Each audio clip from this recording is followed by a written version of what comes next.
So yeah, so here's what I've got so far. I was trying to get everything written down. But anyway, I didn't quite get there.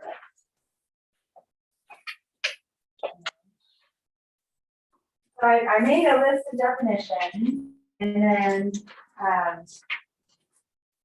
got some.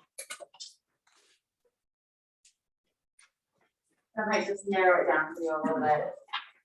And then I kind of went through each chapter and I was like, what are the kinds of problems we did in this chapter? So I just kind of like write down, like, here are some of the types of things that we did in this chapter. So we can kind of look back and see some of those types, and that can give you an idea of. Yeah, sorry, that took the.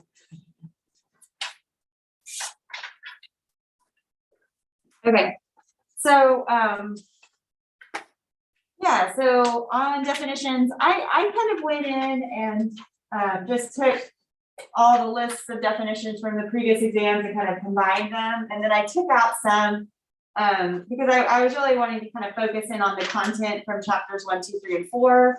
And so some of the definitions like occurred in the appendices, and I was like, well, I mean, you kind of need to know, those things, but like you don't need to be able to state the definition, So you still need to know how to prove things by induction. You still need to know kind of like what an equivalence relation is and things like that, but you don't need to be able to state it. So okay, and I guess for you online people, I'll actually finish this document and then I'll post it online. How about that? So anyway, so questions on these definitions. So hopefully you have flashcards you made from previous exams, and you can just kind of pull those together and work on that. So if there's any, so you might want to look through those definitions, and if there are any that you're not sure about on Friday, we can definitely just say, like, okay, here's the statement that I would want from that. Yeah. Should we be prepared to know any proofs of the theorems?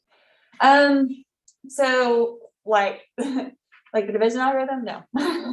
that one's too big. That's too big for this, but yeah, so I'll say no, like in the sense that I'm not going to just ask you to prove a theorem, but I mean, it's possible, like on the previous exam, you proved something that was kind of part of a theorem, so you may be asked to prove like parts of a theorem, but it should be stuff that you'd be able to do from scratch without having memorized something. So yeah.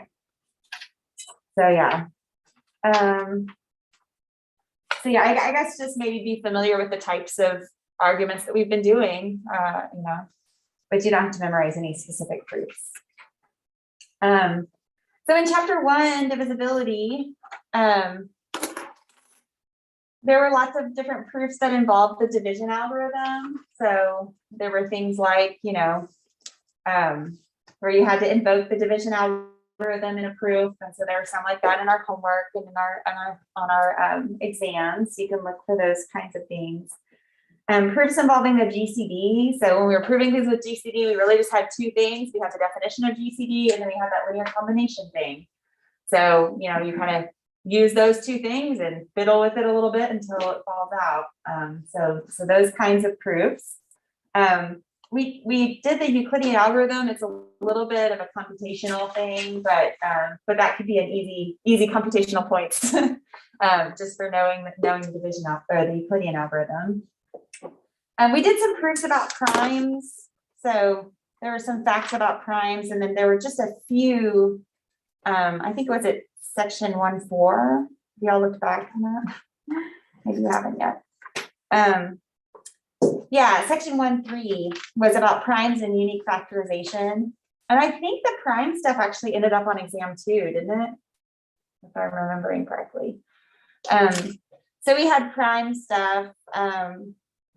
So things like, I don't know, prove that the GCD of A and B is 1 if and only if there is no prime P such that P divides A and P divides B. And I mean, there were just little things that had to do with divisibility, GCD, and primes, pulling all that stuff together. So just go back through your homework and look for those kinds of proofs. Any questions on any of those things, or do you want to pull out some old homeworks and kind of see what types of things from divisibility We wanna, yeah, did you I have just kind one? of have a general question. Sure. Will there be problems that are like, prove this with like a particular method and we have to use that method, or will it be like, prove this and you can use anything you've learned from the course? Probably the second thing. Okay. Yeah. Unless it's induction. I mean, I might point you in a direction on an induction proof. So, but yeah, so I think you should be able to use whatever tools you have. And even then, I mean, even if I asked you to prove it a certain way and you proved it a different way, like you're gonna get most of the points, you know? So, so yeah, so use whatever you have. So, yeah, I don't know. Did you all look through some of your old homework? And you're probably swamped in your other classes, so maybe you haven't looked at this. Modular arithmetic, chapter 2. We had some proofs involving congruence and congruence classes. So some of those appeared in your homework. We had equation solving. Remember solving equations in ZModN? And we did a lot of looking at the multiplication tables to be able to solve those equations. So if you go back and look, so those are kind of computational type things for your equation solving. So that's definitely something we did in chapter 2. Finding units and zero divisors in ZModN. And then we had proofs about units and zero divisors in ZModN. So we proved things in general. So on C, I'm really talking about like, if I said, find all the units and zero divisors in ZMod 12, you know, you ought to be able to do that. Right? And then the structure of ZMod P. So we know ZMod P has no zero divisors, right? And so ZMod P is in fact a field. So it has multiplicative inverses for every element. So that was chapter 2. I don't know, when you boil it down like this, it feels like we didn't cover very much, but or maybe it feels like we covered a lot. I don't know how you all feel, but it's like, oh. And then chapter 3 was rings. So we did checking properties of rings. So is it commutative? Does it have this or that property, right? This set with this operation, these operations have this property, whatever. Showing that a subset of a ring is a subring, right? So we had the theorem where we could just check two things, closure under multiplication and closure under subtraction, and we've got it. And I think just knowing a lot of examples of rings. So if I say like, give an example of a ring that's an integral domain that's not a field, or give an example of a commutative ring with identity, give an example of a non-commutative ring, right? So just kind of knowing a lot of the different kinds, I threw some out there. There may be more that we've talked about, but just the matrix rings, Z adjoin square root 2, Z adjoin I, we talked about that ring, Z mod N, Z mod P, Zn cross Zm, and we had that theorem about when is Zn cross Zm isomorphic to Z mod Nm. So that occurred actually in the end of chapter 3. And so just kind of knowing like some of those different rings and what properties they have. And so if I ask you to give some examples, that you'll have some examples to pull from. And having like a barrage of examples in your tool belt is helpful too, to prove things, because you can say like, is this true or not? Well, I can think of this example where it's not true. So then I know that this is false. So, you know, you have counter examples too. Okay, so I stopped there on rings. So there's more on rings because I had to put anything about homomorphisms and isomorphisms, right? So if I give you a map, can you tell me if it's a homomorphism? If I give you a map, can you tell me if it's an isomorphism, right? And so I'll probably do it that way on the final. Instead of having you come up with the map, I'll probably give you a map. So if I give you this map, can you tell me if it has these properties? Okay, so that kind of thing. What else from chapter 3? Yeah, homomorphism and isomorphisms.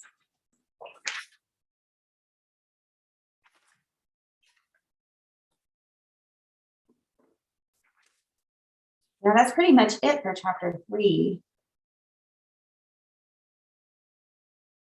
So if I give you a map, can you tell me?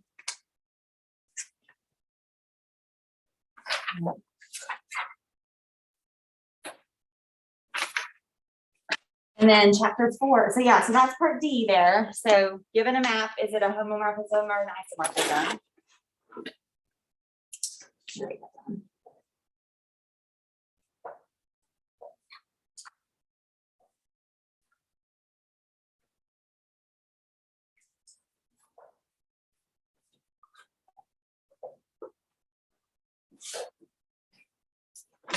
And then for polynomial rings, we didn't do much. There were not very many definitions in that section. So in theorem, in section 4.1, we had leading coefficient, degree of a polynomial, constant polynomials. Those are on the definition list. That was all I could find for definitions in that section. So we have the division algorithm for polynomials. And so, so we did a lot of like polynomial long division to try to find the Q and the R. So just let's put down division algorithm for polynomials. And in that section, we did some polynomial long division in different bases and different mods. Remember doing that? That was tricky.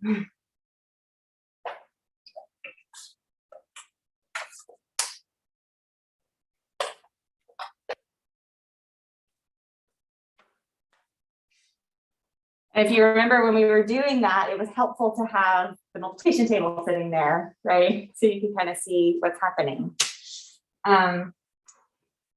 So yeah, here, let's see, what else is there? Subring, how to determine whether a given subset is a subring of a polynomial ring. So we can put like subrings of polynomial rings.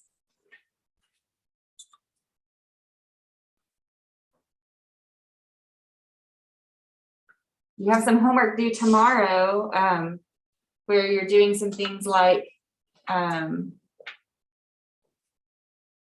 yeah, units. We talked a little bit about units. Is a certain polynomial a unit in a polynomial ring, right? Units in polynomial rings.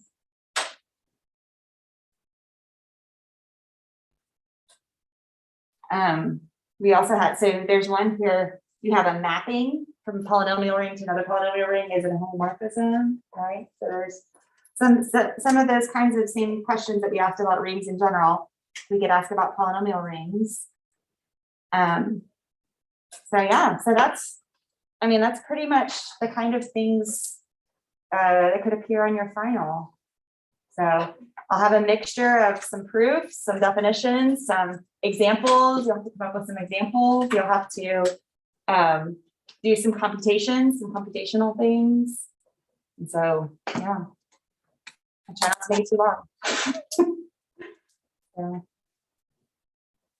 Do you think it'll be evenly distributed between the chapters? that's my plan. Yeah, my plan is to make it as evenly distributed as possible. Yeah. Although there's not much in chapter 4, really. So, so yeah, so I don't know if chapter 4 maybe, I mean, but that's the new stuff that we haven't tested over. So I'll probably make it as evenly distributed as possible between the 4 chapters. That's my plan. Next Wednesday. Next Wednesday, 8 a.m. That's so early. Yeah. Oh, on the calendar, it says 10 a.m. That's fine. Oh, what? Like it's put on the calendar as 10 a.m. It is? Did I do that? Did I mess up? I don't know. It says due at 10 a.m. So. Oh, do it 10 a.m. Yeah. So, yeah, so it starts at 8 and it ends at 10. Yeah. Oh, did that make it confusing? Maybe I should make it due at 8 a.m. Would that be better? I don't know. It doesn't matter. I just had to put a due date so it would go into my grade book is all. So I guess I could maybe not put a due date on it. I don't know if Canvas would be mad at me for that, but anyway, so yeah, so I did set the grade book up. The thing Canvas won't do in the grade book is it won't. So what I would do is in my Excel file is I would take all of your homework scores and add them all up and divide by 200 to get the percentage, right? Or, you know, out of 200 points. And Canvas won't do that. What Canvas will do is it can drop the 2 lowest grades, but it can't like count them as bonus. So I'll just have to figure your grades in my Excel sheet because the Canvas won't do it that way. So, but if you go in and you can total up all your scores and divide it by 200, then that's your homework percentage, right? And then I think I ended up having a quiz percentage because I had this idea that I was going to give you all these quizzes and then I didn't actually do that. So anyway, so the quizzes end up being like 5% of the grade or something. Yeah. You could, like, for those 2 homeworks, like make them out of 0 points. I don't know if that works. but- know if that will work or not, because that might work. Might work. I can try that and see if it gives me the same thing. So Canvas doesn't do bonus. It doesn't really do bonus points very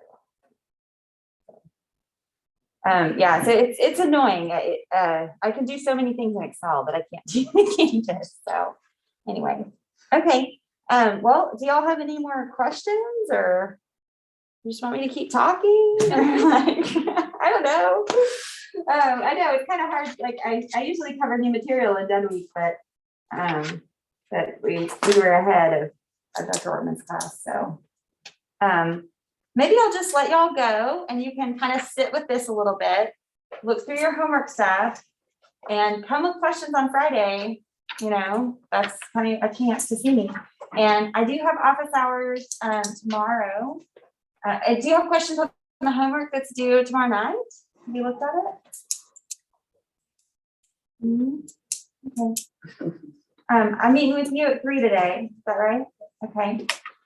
So yeah, so I have office hours tomorrow, 2 to 3. And then if you need to meet with me other times, just let me know. I'm available. And then next week, I'm going to keep my, let's see, your exam's on Wednesday. So I'm going to keep my Tuesday office hours. They're Tuesday morning. But if you need to meet with me other times, like if you have a final during that time, you can meet with me at a different time if you have more questions. But yeah, I'm just going to let you go, and good luck. Bring homework, so questions from old homeworks and old exams on Friday. Okay, so Peyton, I'm gonna finish writing what I wrote here about chapter 3 and chapter 4, and